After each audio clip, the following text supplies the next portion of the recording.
Meu filho me tirou da vida dele por 20 anos. Ele não falava comigo e ignorou todas as minhas tentativas de contato até eu ficar rico. De repente, ele me convidou para o Natal como se nada tivesse acontecido. Mas eu tinha um plano. Quando cheguei na casa dele, sorri e disse: "Eu tenho uma surpresa para vocês." Os rostos deles brilharam de ganância, esperando o meu dinheiro. Mas quando viram o que eu tinha preparado, seus rostos empalideceram e os sorrisos desapareceram. Antes de continuarmos, por favor, se inscreva no canal e nos diga de onde você está ouvindo nos comentários. O telefone tocou bem na hora em que eu estava começando minha rotina da noite.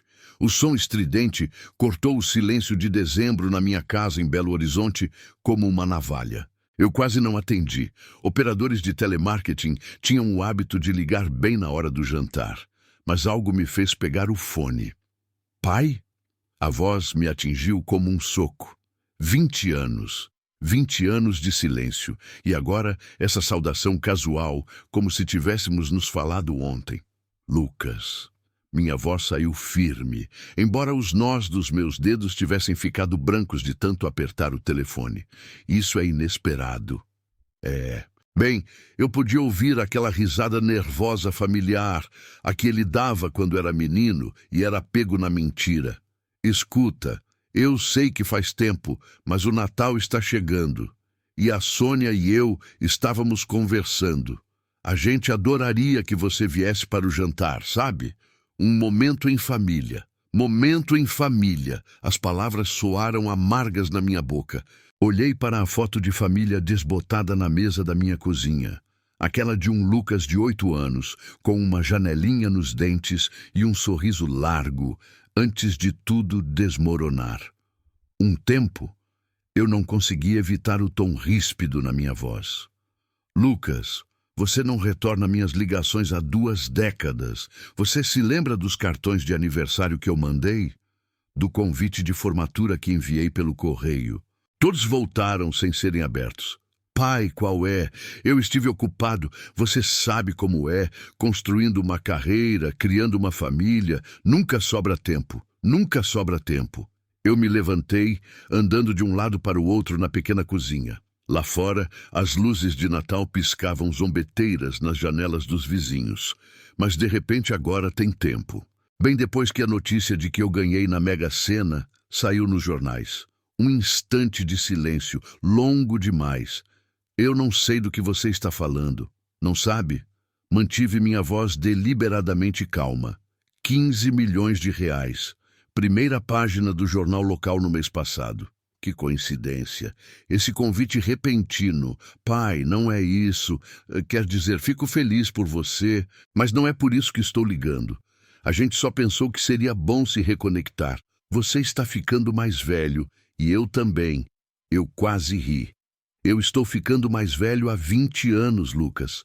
Onde você estava quando eu fiz minha cirurgia no coração? Quando eu passei o Natal sozinho nesta casa vazia, ano após ano?" A voz dele mudou, agora na defensiva. "Olha, eu sei que as coisas não foram perfeitas entre nós, mas isso está no passado. Nós somos família. Isso tem que valer alguma coisa. Família." A palavra pairava entre nós como uma maldição.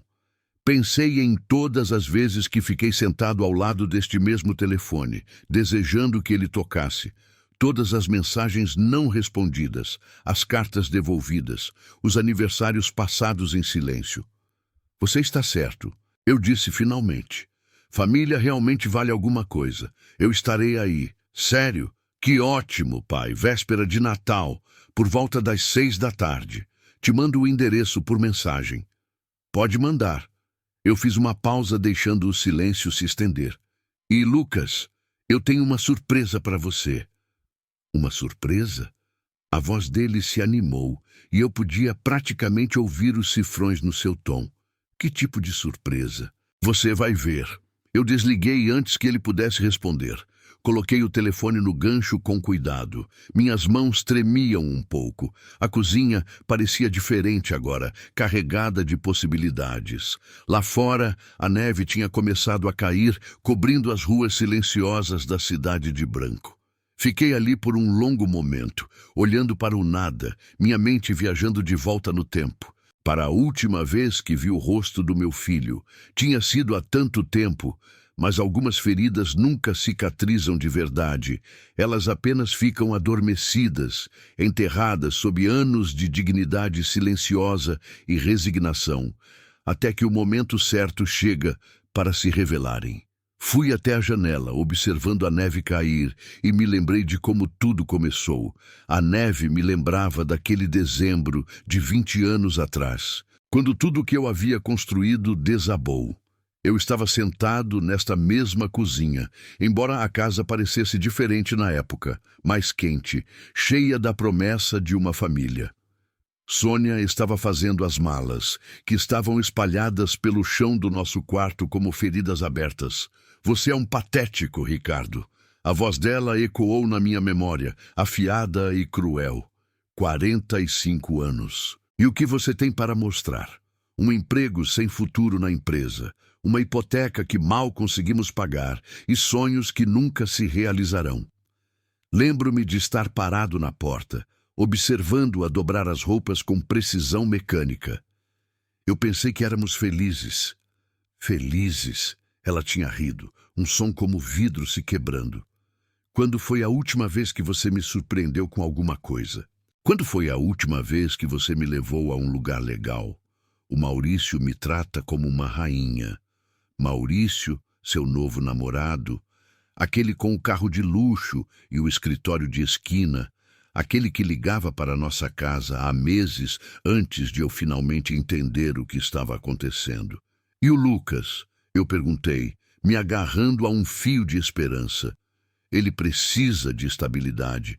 Ele precisa do pai dele. Ele precisa de um pai que seja um vencedor. Ela fechou a mala com força. Tudo que você sempre foi é uma decepção. O divórcio foi rápido e brutal. O advogado da Sônia era caro. O meu estava sobrecarregado e mal pago. Ela ficou com a casa, o carro e a lealdade do nosso filho. Eu me mudei para este pequeno apartamento alugado na cidade, recomeçando aos 45 anos, com nada além do meu trabalho de contador e o gosto amargo da traição. Lucas tinha 18 anos na época, idade suficiente para escolher um lado, e ele escolheu o dela sem hesitar. A mamãe está certa, ele disse durante uma de nossas últimas conversas, sua voz fria e cheia de certeza adolescente. Você só dá desculpas. Talvez se você tivesse se esforçado mais, se tivesse tido mais sucesso, nada disso teria acontecido. Eu tentei explicar, fazê-lo entender, mas ele já tinha se decidido. O novo padrasto tinha dinheiro, influência, contatos. O que eu tinha? Um apartamento pequeno e um coração partido. 20 anos de silêncio se seguiram, 20 anos de cartões de aniversário não abertos, de ligações que iam direto para a caixa postal, de manhãs de Natal passadas sozinho nesta casa silenciosa. Eu aprendi a viver com o vazio, a encontrar sentido nas pequenas coisas, no meu trabalho, nos meus livros, na bondade ocasional dos vizinhos. Mas eu nunca parei de ter esperança. Nunca parei de acreditar que um dia meu filho se lembraria do homem que o ensinou a andar de bicicleta, que ficou acordado a noite toda quando ele teve pneumonia, que o amou incondicionalmente, mesmo quando o amor não foi suficiente. Ganhar na Mega Sena mudou tudo. 15 milhões de reais, já livres de impostos, de um bilhete que comprei por impulso na casa lotérica da esquina. A história saiu nas notícias locais, depois nos jornais do estado. Em uma semana, meu telefone começou a tocar novamente. Velhos amigos de quem eu não ouvia falar há anos, parentes distantes que eu tinha esquecido que existiam. E então hoje, a ligação que eu estava esperando e temendo na mesma medida. Fui até minha escrivaninha e peguei a pasta que vinha montando há meses. Extratos bancários, registros de investimentos, documentos legais, tudo que eu precisaria para a véspera de Natal, tudo que eu precisaria para mostrar ao meu filho exatamente que tipo de homem seu pai havia se tornado. A neve ainda caía lá fora, cobrindo a cidade de um branco imaculado. Logo, muito em breve, eu teria minha chance de dar a Lucas e Sônia a surpresa que eles estavam esperando. Mas algo me dizia que não seria exatamente o que eles esperavam. Sorri para mim mesmo, fechando a pasta. 20 anos foi muito tempo para esperar por justiça, mas eu aprendi que algumas coisas valem a pena esperar. O isolamento foi meu professor. Embora eu não percebesse na época, depois do divórcio, quando a solidão se instalou nos meus ossos como um frio de inverno, eu precisava de algo para preencher as horas intermináveis. Foi quando descobri meu dom para os números. Não apenas os de contabilidade, mas o tipo que poderia construir impérios do pó. Começou com um aviso de imóvel retomado pelo banco que vi no jornal local em 2008. Um pequeno duplex na Zona Sul. Nada de especial, mas o preço me chamou a atenção. Enquanto todo mundo estava fugindo do mercado imobiliário, eu vi uma oportunidade. Passei de carro em frente à propriedade na minha hora de almoço, notando a boa estrutura, sob a tinta descascada e o quintal cheio de mato. Naquela noite, espalhei recortes de jornal pela mesa da cozinha, suas bordas amareladas se curvando sob a luz do abajur.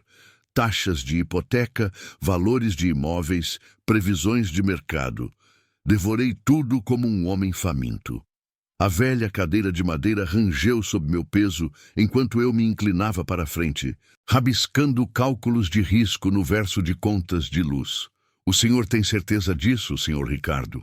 O gerente do banco perguntou, olhando para mim por cima dos óculos, cético. "O mercado imobiliário é um jogo perigoso agora, tenho certeza." Assinei os papéis com a mão firme, embora meu coração estivesse batendo forte. Era cada centavo que eu havia economizado desde o divórcio, mais um pequeno empréstimo contra minha modesta previdência. O duplex se tornou meu projeto noturno. Eu dirigia até lá depois do trabalho, com as ferramentas balançando no porta-malas, e passava horas raspando tinta, consertando vazamentos, trocando tábuas podres do assoalho. O trabalho físico me fazia bem, me dava um propósito. Pela primeira vez em anos, eu estava criando algo em vez de apenas sobreviver.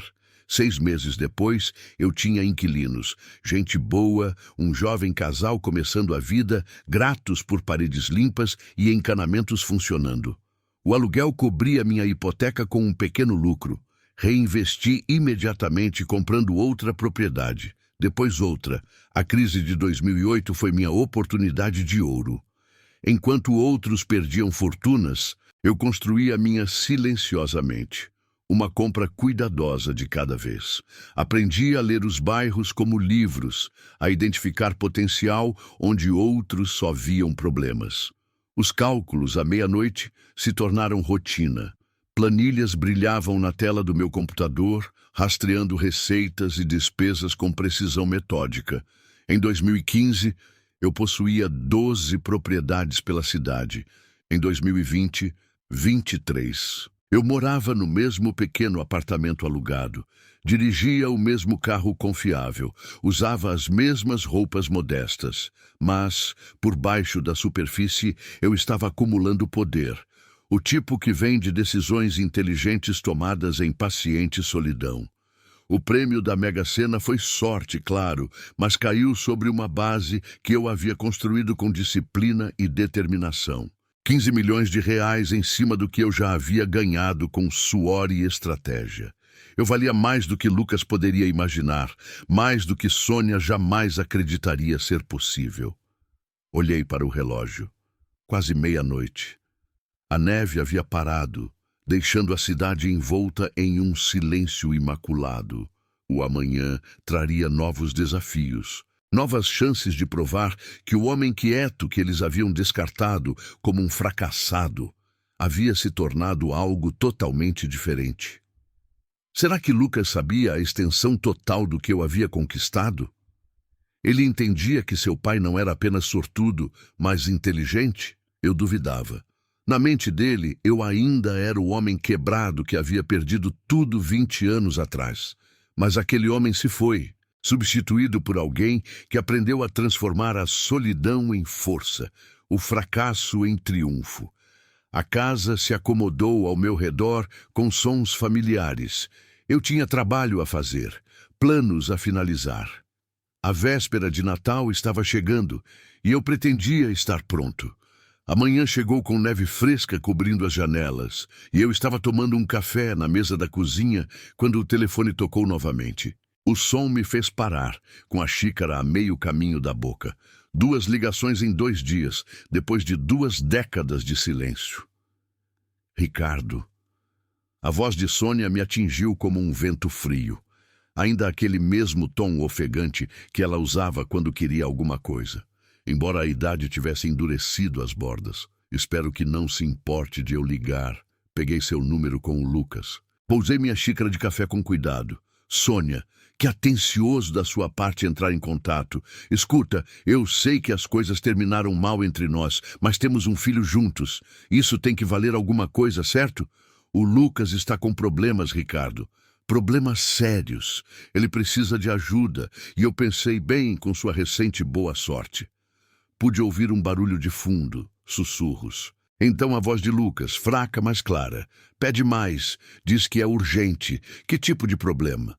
Mantive minha voz neutra, embora meu aperto no fone tenha se intensificado.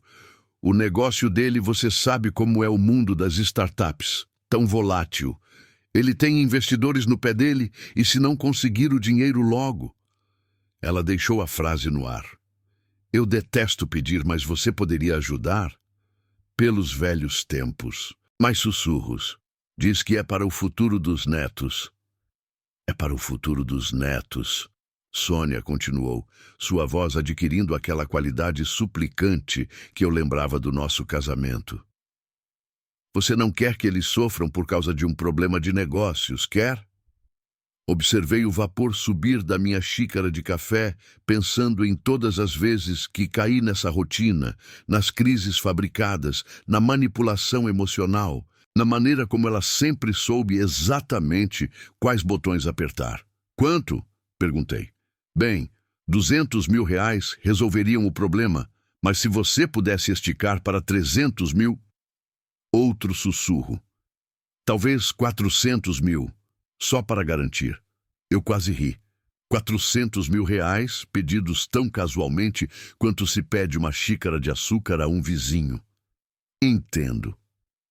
Ricardo, eu sei que você está com raiva do passado, mas isso é maior que nossos problemas. É sobre família, sobre fazer a coisa certa. A coisa certa, repeti as palavras lentamente. Me diga, Sônia, o que havia de certo em 20 anos de silêncio?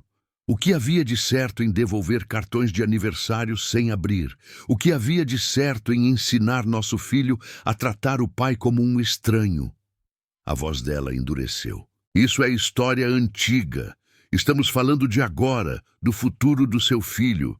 Eu não vou te dar 1 centavo. As palavras saíram mais limpas do que eu esperava, sem raiva, sem amargura. Apenas um fato. O quê? Ela parecia genuinamente chocada. Ricardo, você não pode estar falando sério. Você ganhou milhões. O que são algumas centenas de milhares para ajudar seu próprio filho. Nem 1 centavo, repeti. Nem agora, nem nunca.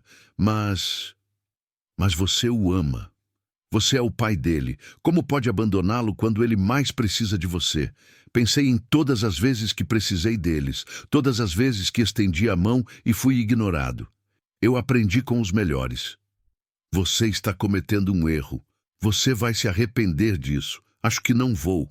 A linha ficou muda. Ela havia desligado na minha cara assim. Coloquei o telefone no gancho e observei a neve continuar a cair do lado de fora da minha janela. O silêncio parecia diferente agora, não vazio, mas cheio de possibilidades. Eu tinha passado no teste. 20 anos atrás, eu teria assinado o cheque, desesperado para comprar de volta o afeto deles. Mas o homem que eu me tornei entendia algo que o antigo Ricardo nunca entendeu. Respeito não podia ser comprado, e amor que vinha com um preço não era amor de verdade. Terminei meu café e comecei a planejar meu próximo passo. A véspera de Natal ainda estava a dias de distância, mas eu tinha a sensação de que meu filho e sua mãe não tinham terminado seu pequeno esquema. Tudo bem. Eu esperei 20 anos por este momento. Eu podia esperar um pouco mais para ver até onde eles iriam. O telefone permaneceu em silêncio sobre a mesa e me peguei quase desejando que tocasse de novo, porque cada ligação apenas tornava minha surpresa de Natal um pouco mais doce, um pouco mais justificada. Eles achavam que estavam lidando com o mesmo homem quebrado que perdeu tudo décadas atrás. Eles não tinham ideia de quem realmente estavam enfrentando. O sono me escapou naquela noite e, ao amanhecer, eu sabia o que tinha que fazer. A luz da manhã lançava longas sombras pelo chão da minha cozinha enquanto eu estava sentado com meu café, olhando para o telefone. Mais um teste, uma confirmação final do que eu já suspeitava. Peguei o fone e disquei o número de Lucas, meus dedos firmes apesar do peso do que eu estava prestes a fazer. Pai? Ele parecia surpreso, talvez até satisfeito. Eu não esperava ouvir de você tão cedo. Eu estive pensando no que sua mãe disse ontem sobre seus problemas. Ah, isso! A voz dele mudou, tornando-se mais cautelosa. Ela provavelmente fez parecer pior do que é. Você sabe como ela se preocupa. Inclinei-me na cadeira, observando o vento de inverno balançar minhas janelas. Na verdade, Lucas, liguei porque tenho alguns problemas meus. Problemas financeiros. Deixei as palavras pairarem no ar, notando a forma como sua respiração mudou. Tenho medo de ter tomado algumas decisões terríveis com o prêmio da Mega Sena. Me empolguei com o mercado de criptomoedas, sabe? Bitcoin, Ethereum, todas essas moedas digitais de que todo mundo estava falando. Ah, não. Mas seu tom não era de compaixão, era calculista. Quão ruim é? Muito ruim. Perdi a maior parte em uma queda do mercado na semana passada. Investimentos voláteis. Eles me avisaram, mas achei que sabia mais. Fiz uma pausa, deixando-o absorver essa mentira. Talvez eu tenha o suficiente para a ceia de Natal, mas não muito mais. O silêncio se estendeu entre nós, quebrado apenas pelo zumbido da linha telefônica. Eu podia quase ouvir seus pensamentos mudando, se recalibrando. Bem, ele disse finalmente, sua voz mais fria que um inverno no sul. Isso é realmente uma pena, pai. Acho que essas coisas acontecem. Acontecem. Esperei, dando-lhe a chance de oferecer conforto, apoio, qualquer coisa que pudesse se assemelhar à preocupação filial. Então, sobre o Natal, ele pigarreou. Talvez fosse melhor você não vir este ano. Quero dizer, com tudo que você está enfrentando, você provavelmente precisa se concentrar em colocar suas finanças em ordem. Aí estava, a máscara caindo completamente. Entendo. Mantive minha voz neutra, embora por dentro sentisse uma fria satisfação. Então, o convite está cancelado. É que... Você entende, certo? A Sônia estava planejando essa grande ceia e estávamos meio que contando com... Bem, de qualquer forma, provavelmente é melhor assim. Menos estresse para todo mundo, menos estresse a sentir para mim mesmo. Claro, não gostaria de ser um fardo. Pai, não seja assim. É apenas prático. Quando você se reerguer, nós com certeza nos encontraremos.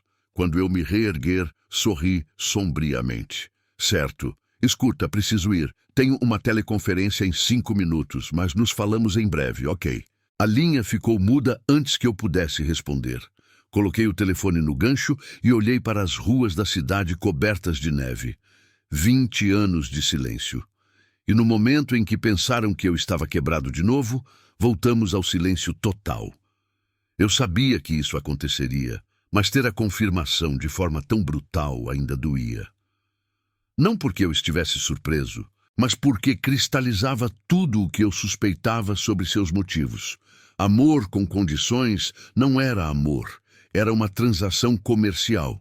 Fui até a janela e pressionei a palma da mão contra o vidro frio. Lá fora, meus vizinhos já estavam começando o dia, aquecendo os carros, limpando a neve das calçadas.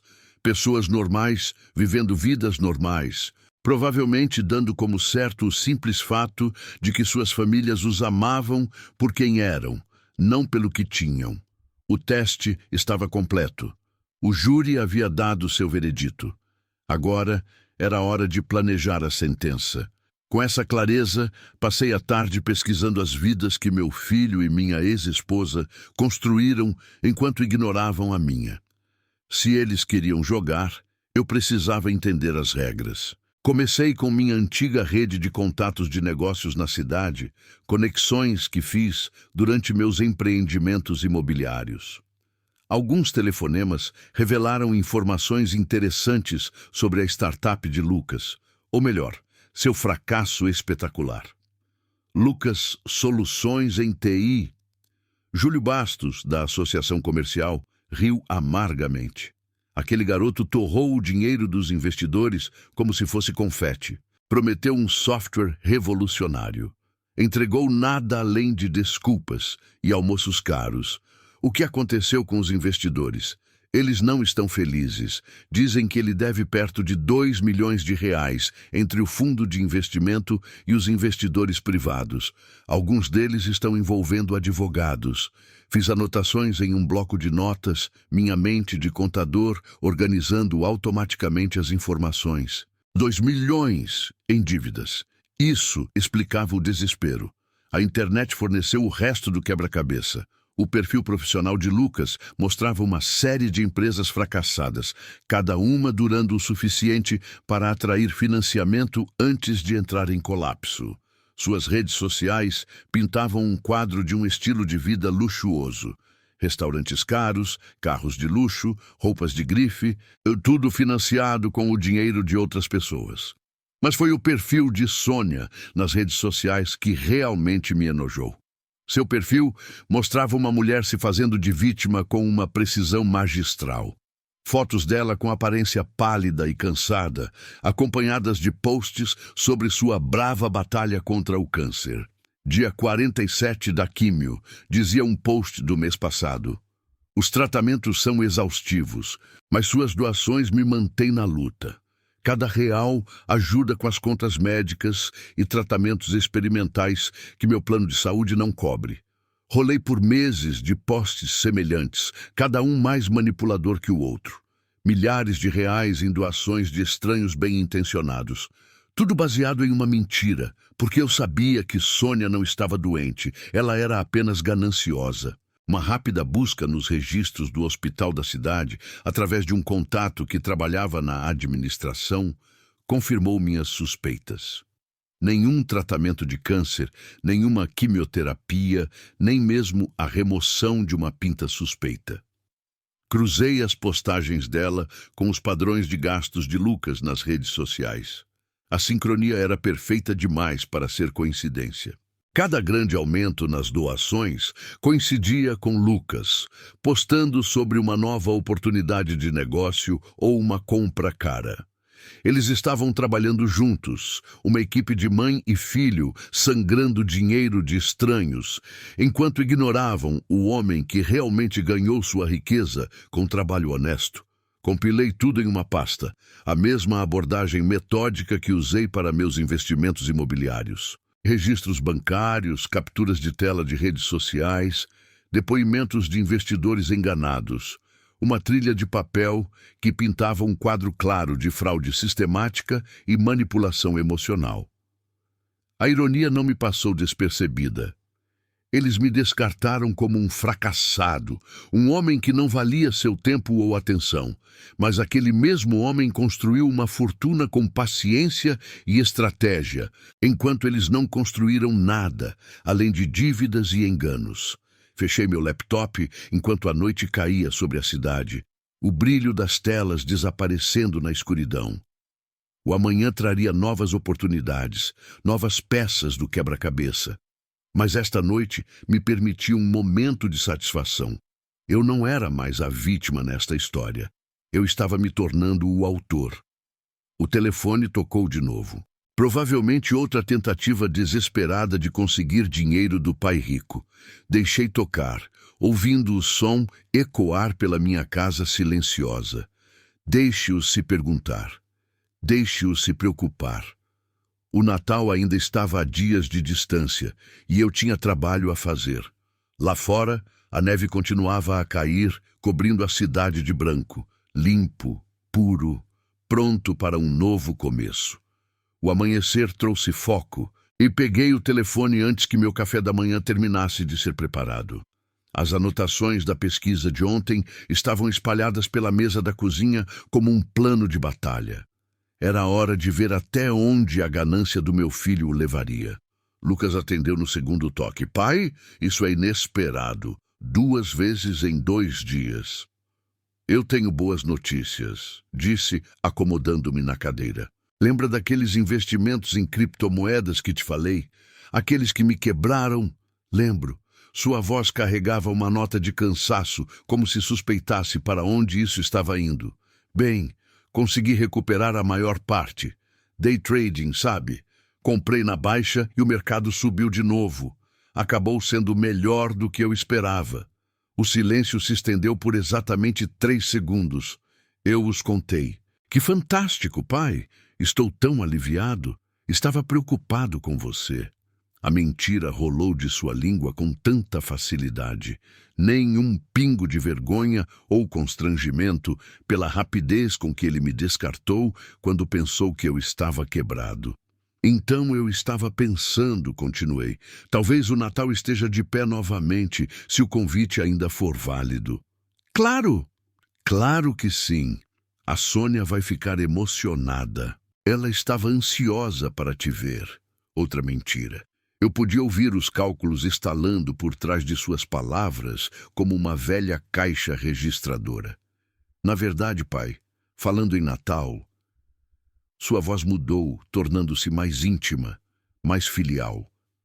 Eu sei que é estranho tocar nesse assunto, mas já que você mencionou sua recuperação financeira, eu estava me perguntando se você poderia considerar me ajudar com uma coisa. Sorri sombriamente. Ah, é? É essa oportunidade de negócio, com prazo, sabe? O tipo de acordo que poderia me garantir para o resto da vida. Mas preciso agir rápido. 300 mil reais cobririam minha participação inicial. 300 mil. Não um pedido de empréstimo, uma exigência envolta na linguagem da oportunidade. É uma quantia significativa, Lucas. Eu sei, mas pai, isso não é só sobre mim. É sobre garantir o futuro da família, o futuro dos seus netos. E, honestamente, depois de tudo que aconteceu entre nós, pensei que isso poderia ser uma forma de, sabe, começar de novo. A manipulação era de uma audácia de tirar o fôlego.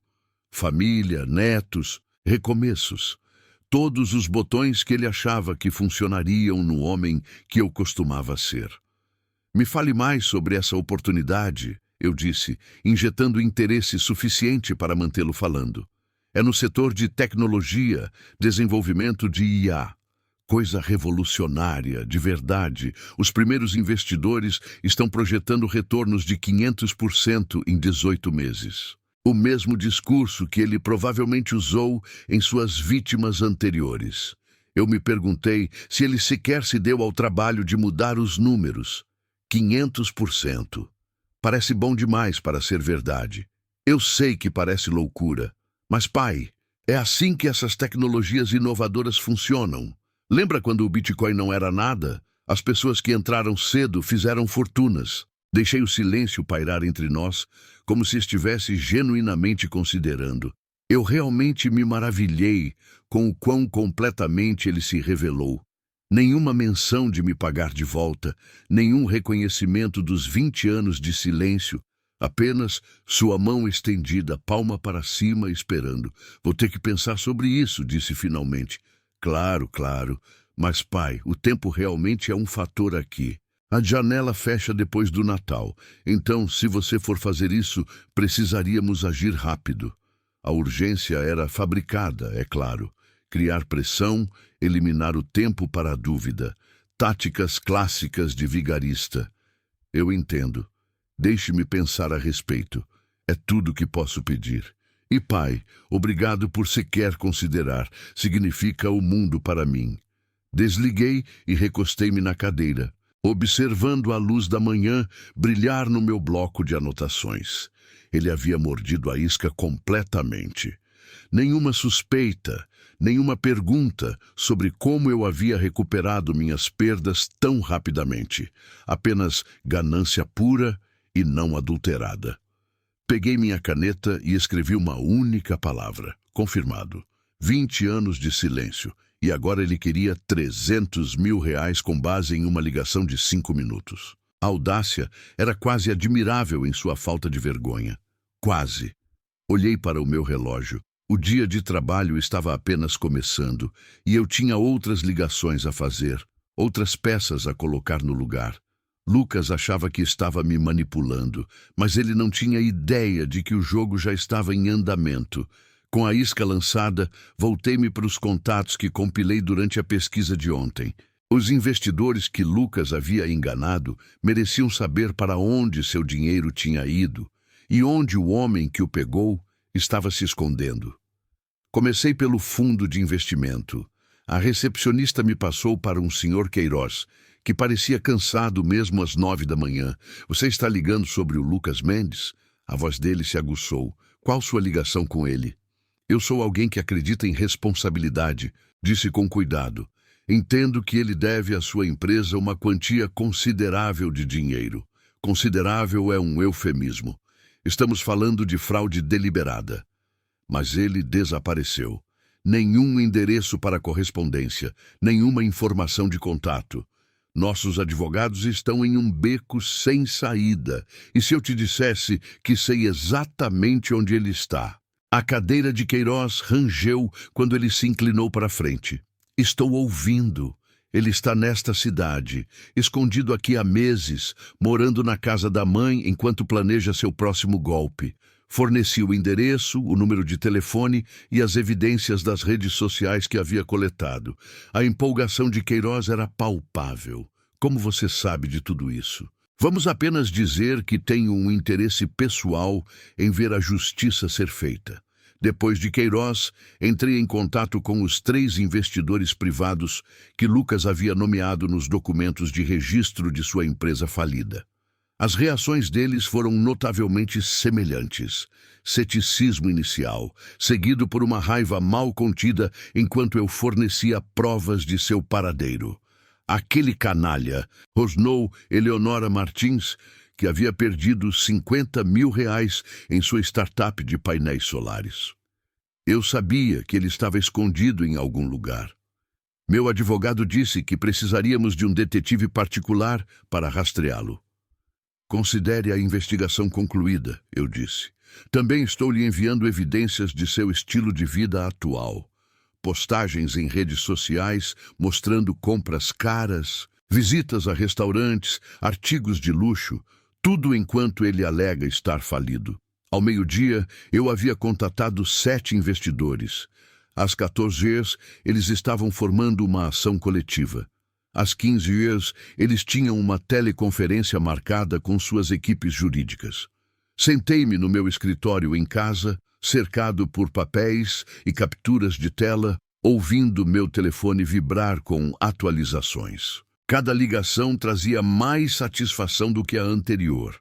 Senhor Anônimo, disse Queiroz quando ligou de volta.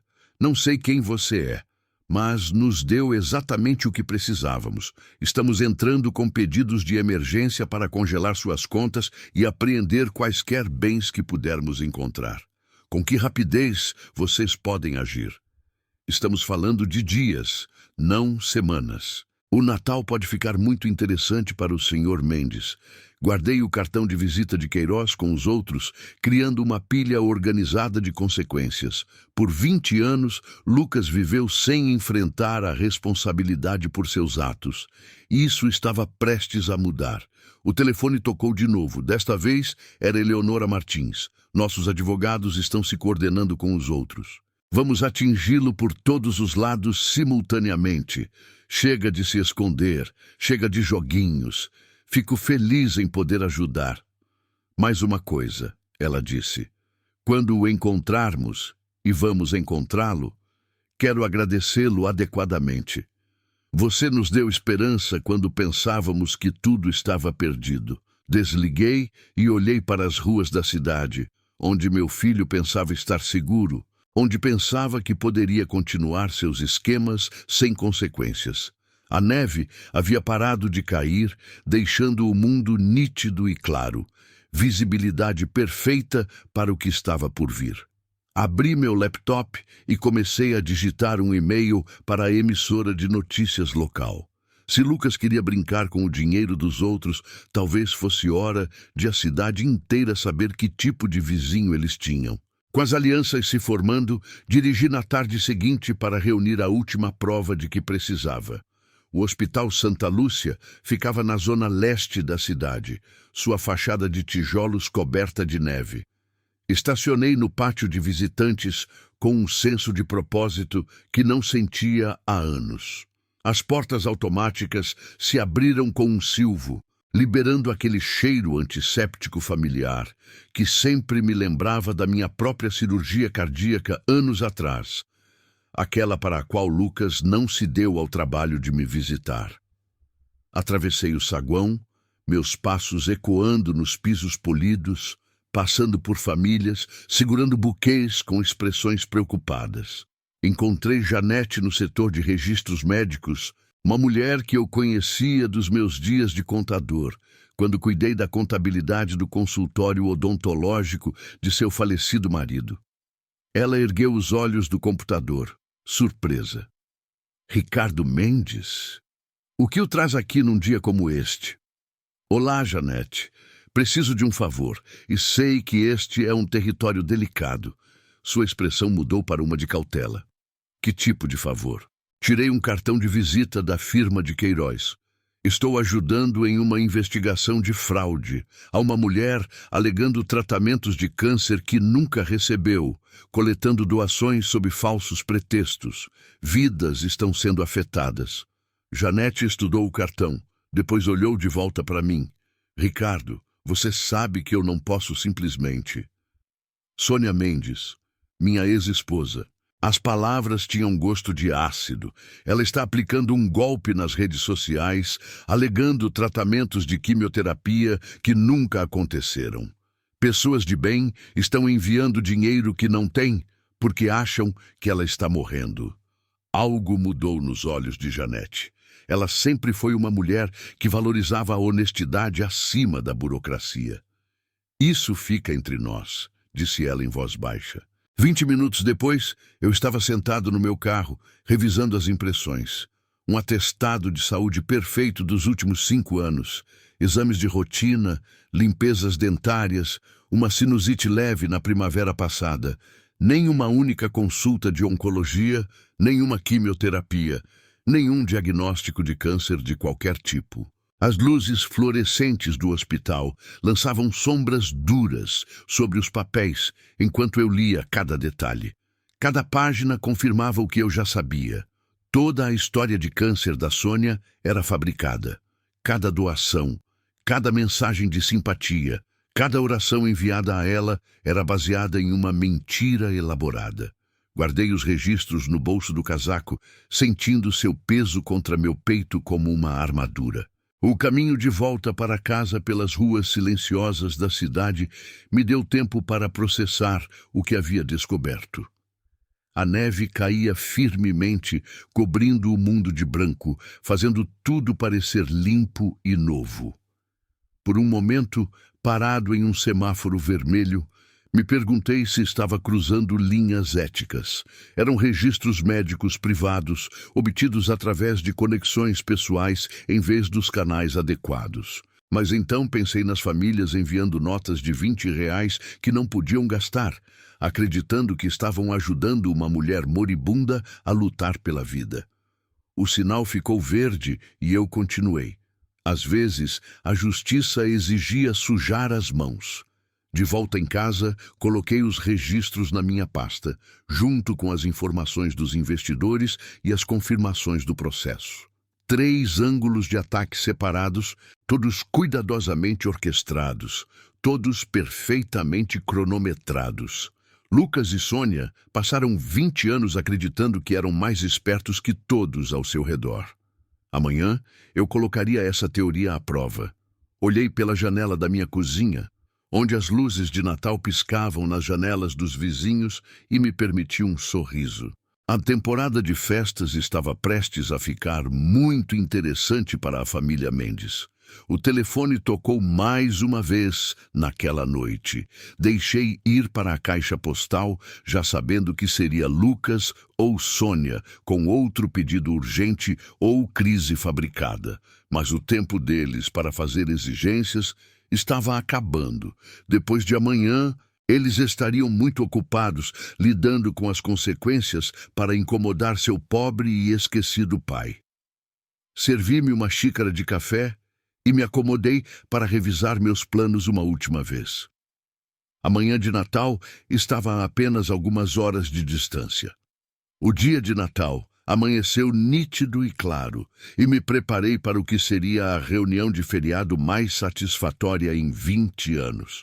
Vesti-me com cuidado, nem muito formal, nem muito casual, e dirigi pela cidade até o endereço que Lucas havia me enviado semanas atrás. A casa ficava em um condomínio novo, todo com revestimento de vinil e paisagismo idêntico, com luzes de Natal penduradas de forma desigual na varanda. Eu podia ver vultos se movendo atrás das janelas. Provavelmente Sônia se preocupando com os preparativos de última hora, enquanto Lucas contava os lucros imaginários de sua oportunidade de investimento fictícia. Toquei a campainha, arrumando meu rosto no que esperava parecer uma expressão de avô animado. Pai!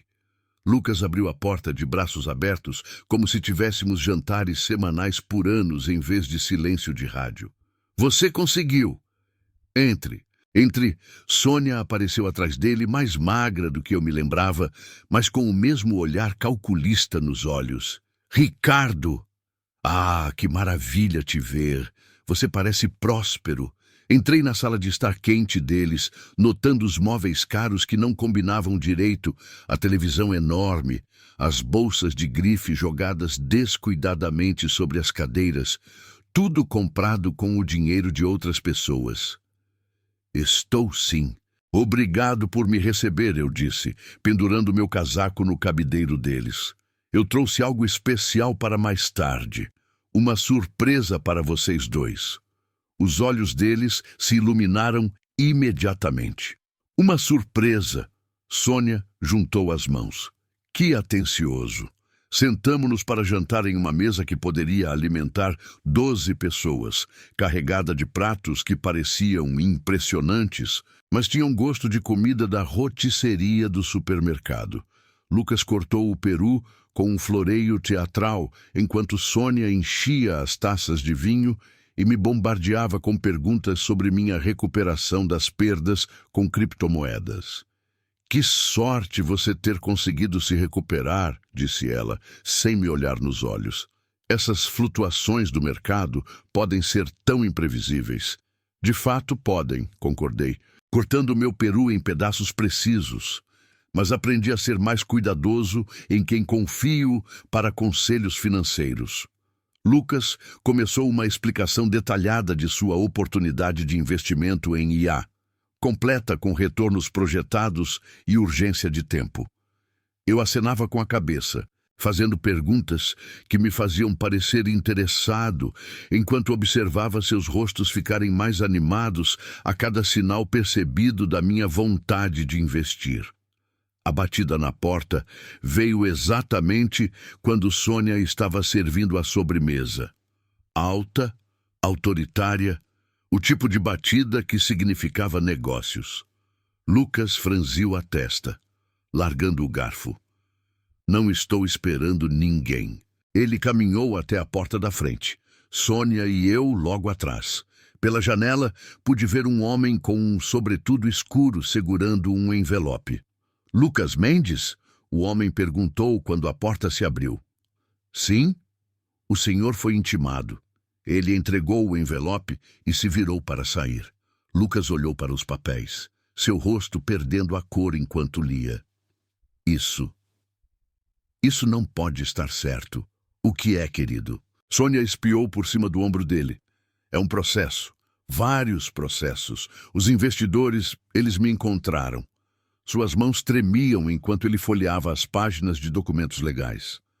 Congelamento de bens de emergência, exigências de restituição, alegações de fraude criminal.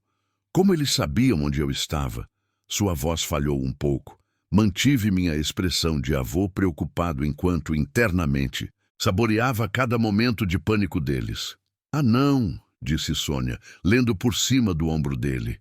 Ricardo, que momento terrível, bem durante a ceia de Natal. Essas coisas têm um jeito de nos alcançar, observei suavemente. Lucas agora andava de um lado para o outro, passando as mãos pelo cabelo. Preciso ligar para o meu advogado.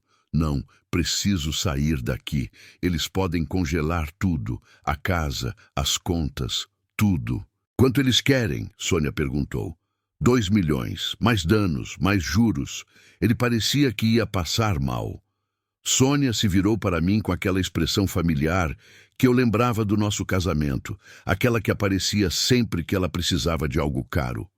Ricardo, ela disse cuidadosamente, eu sei que isso é constrangedor, mas a família do Lucas, nosso filho, e com sua recente boa sorte, talvez você pudesse ajudar com os honorários advocatícios, só até isso se resolver.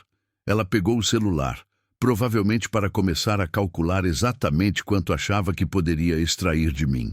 Sorri para ela, o mesmo sorriso paciente que usei durante 20 anos de manipulação e desprezo. Na verdade, Sônia, acho que você terá problemas maiores do que honorários advocatícios. Muito em breve. Ela ergueu os olhos do celular, parando no meio da descagem. O que você quer dizer? Conheço alguém que é especialista em casos de fraude, disse ela, sua voz assumindo aquele tom determinado que eu lembrava do nosso casamento. Uma amiga do Facebook, advogada brilhante, lida com esse tipo de coisa o tempo todo. Ela pegou o celular e navegou até o Facebook, seus dedos se movendo com eficiência profissional. Observei seu rosto, sabendo o que estava por vir, mas curioso para ver como se desenrolaria. A primeira notificação mostrava 97 mensagens. Suas sobrancelhas se ergueram levemente, mas ela ainda não estava preocupada. Pessoas populares recebem muitas mensagens, especialmente durante as festas. Então ela começou a rolar a tela. Que diabos! Ela sussurrou, seu rosto ficando branco enquanto lia. O telefone tremia em suas mãos. Sônia, o que foi? Lucas se inclinou sobre o ombro dela, seus papéis do processo esquecidos. Eles estão dizendo que eu fingi ter câncer. Olha esses comentários. Fraude, golpista, nojenta, tem centenas deles. Tomei um gole do meu café e assisti ao espetáculo. Ela rolava a tela mais rápido, sua respiração ficando superficial. Tem uma matéria de jornal. Mulher de Belo Horizonte exposta por falso golpe do câncer. Como eles. Quem faria isso? Lucas pegou o telefone, lendo em voz alta. Fonte anônima fornece registros médicos provando que Sônia Mendes nunca recebeu tratamento contra o câncer, apesar de arrecadar milhares em doações para custos de quimioterapia. Isso não pode estar acontecendo. A voz de Sônia falhou. Alguém hackeou meus registros médicos. Isso é ilegal. É verdade? Lucas perguntou, sua voz mortalmente quieta. Claro que não é verdade.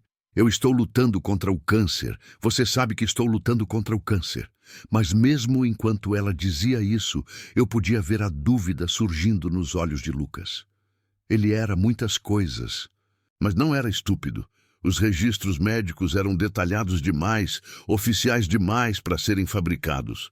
Meu Deus, mãe. Meu Deus, você sabe o que isso significa? Eles vão investigar tudo. Meus processos, suas doações, tudo. O celular de Sônia vibrou com outra notificação, depois outra. As mensagens estavam chegando em massa agora, de ex-doadores exigindo reembolsos, de repórteres pedindo entrevistas, de autoridades fazendo perguntas. Faça parar, ela sussurrou, olhando para a tela. Faça parar. Eu não posso fazer parar, Lucas retrucou. Você fez isso. Você trouxe isso para nós. Eu não fiz nada. Alguém armou para mim. Ambos se viraram para mim simultaneamente, como se de repente se lembrassem que eu estava ali. Seus rostos continham uma mistura de desespero e esperança. A mesma expressão que eu vi inúmeras vezes quando eles precisaram de algo de mim. Ricardo, disse Sônia, sua voz se tornando melosa apesar do pânico. Você disse que tinha uma surpresa para nós. Por favor, me diga que você trouxe o que discutimos, o dinheiro para o investimento do Lucas. Precisamos dele agora mais do que nunca. Lucas assentiu avidamente. Pai, eu sei que isso parece ruim, mas podemos consertar. Com sua ajuda, podemos contratar os melhores advogados, as melhores empresas de relações públicas. Podemos fazer tudo isso desaparecer. Levantei-me lentamente, pousando minha xícara de café com cuidado deliberado. Os olhos deles seguiram cada movimento meu, famintos e desesperados. Na verdade, eu já entreguei a surpresa de vocês. As palavras pairaram no ar como fumaça. Fui até o cabideiro e vesti meu casaco, demorando-me em cada botão. O que você quer dizer? A voz de Sônia estava afiada com o pânico crescente. Eu quero dizer exatamente o que eu disse. Eu já dei a vocês o que vocês merecem. Mas o dinheiro, Lucas começou. Não há dinheiro nenhum, não para vocês. Fui até a porta, suas vozes confusas me seguindo. Ricardo, espere. Você não pode simplesmente ir embora. Precisamos conversar sobre isso. Mas eu já estava girando a maçaneta, saindo para a noite fria. A porta se fechou atrás de mim com um clique, cortando seus apelos e protestos. Caminhei até meu carro sem olhar para trás, embora pudesse ver o brilho quente da janela da sala deles na minha visão periférica. Lá dentro, eles provavelmente ainda estavam tentando processar o que acabara de acontecer, ainda acreditando que poderiam manipular a situação para escapar das consequências. O motor ligou suavemente e eu me afastei do meio-fio. No meu retrovisor, vi uma figura aparecer na janela. Lucas, provavelmente me observando desaparecer na escuridão. 20 anos de silêncio, 20 anos de desprezo, 20 anos me tratando como se eu não existisse. Agora eles sabiam exatamente como era essa sensação. Os dias se transformaram em semanas, e as notícias chegavam aos poucos através da rede de fofocas e preocupação genuína da cidade. A história tinha pernas, como dizem no jornalismo, e se espalhou por toda parte. Janete, do hospital, ligou primeiro. Ricardo, espero ter feito a coisa certa. As autoridades me contataram sobre aqueles registros. Acontece que alguém os havia alertado anonimamente sobre a fraude. Tenho certeza de que você lidou com isso apropriadamente, eu disse, mexendo açúcar no meu café da manhã. O jornal local noticiou. Depois, os jornais do estado. Algo na história simplesmente chamou a atenção das pessoas. Talvez a audácia de fingir câncer por dinheiro. Outras atualizações vieram através de encontros casuais no supermercado, conversas com vizinhos, fragmentos de informação que pintavam um quadro de colapso sistemático. As batalhas judiciais de Lucas foram rápidas e brutais. Os investidores, armados com evidências e alimentados por uma raiva justa, apresentaram um caso irrefutável. O juiz não demonstrou misericórdia por alguém que havia roubado fundos de aposentadoria e poupanças para a faculdade para financiar um estilo de vida de mentiras. Ele perdeu tudo, relatou Tomás, cujo escritório de advocacia cuidou de parte da papelada. Casa, carro, contas bancárias. Teve que voltar a morar com a mãe, se você pode acreditar. Mas a situação de Sônia era indiscutivelmente pior. A fraude do câncer tocou um nervo público, de maneiras que os esquemas de investimento de Lucas nunca conseguiram. As pessoas podiam entender maus negócios, mas fingir uma doença terminal cruzava uma linha que não podia ser descruzada. Sua página no Facebook se tornou um deserto de comentários raivosos e exigências de reembolso. O noticiário local fez uma reportagem de acompanhamento sobre como seus tratamentos falsos coincidiram com a venda de curas milagrosas e suplementos não comprovados, sugerindo que ela estava lucrando com a esperança de pessoas desesperadas de várias maneiras. Acusações de estelionato são prováveis, mencionou Carol, da biblioteca, onde comecei a ser voluntário nas manhãs de terça-feira. O Ministério Público está levando a sério, mas a atualização mais satisfatória veio de uma fonte inesperada. A carteira, uma jovem chamada Sara, que estava acompanhando a história, passou na minha casa com um pacote e não resistiu a compartilhar o que tinha visto. Entreguei um monte de cartas registradas naquele endereço ontem, disse ela, referindo-se à casa de Lucas. Documentos legais, pelo que parecia. A mulher que atendeu a porta, a mãe dele, eu acho, parecia ter envelhecido 10 anos. Agradeci e entrei, sentindo algo que não experimentava há décadas. Paz completa. A primavera que se seguiu foi uma revelação. Descobri que a liberdade do ressentimento era como se recuperar de uma longa doença. De repente, o mundo tinha cor novamente. Tirei minhas primeiras férias de verdade em anos, dirigindo pelas montanhas, hospedando-me em pequenas cidades onde ninguém conhecia minha história. Em outro estado, conheci uma professora aposentada chamada Margarida, que me falou sobre seu trabalho voluntário com programas de alfabetização. Quando voltei para a cidade, já havia me inscrito para ajudar adultos a aprender a ler. Era bom estar construindo algo, em vez de apenas destruir coisas. O centro comunitário onde eu era voluntário estava cheio de pessoas que enfrentaram desafios reais. Perda de emprego, problemas familiares, problemas de saúde, e escolheram seguir em frente em vez de retroceder. A resiliência deles colocou minhas próprias lutas em perspectiva. Você parece diferente, observou o padre Marcelo, da igreja, onde comecei a frequentar novamente, mais leve de alguma forma. Ele estava certo.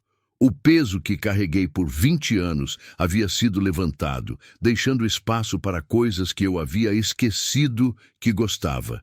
Livros, longas caminhadas, conversas com pessoas que valorizavam a honestidade em vez do lucro.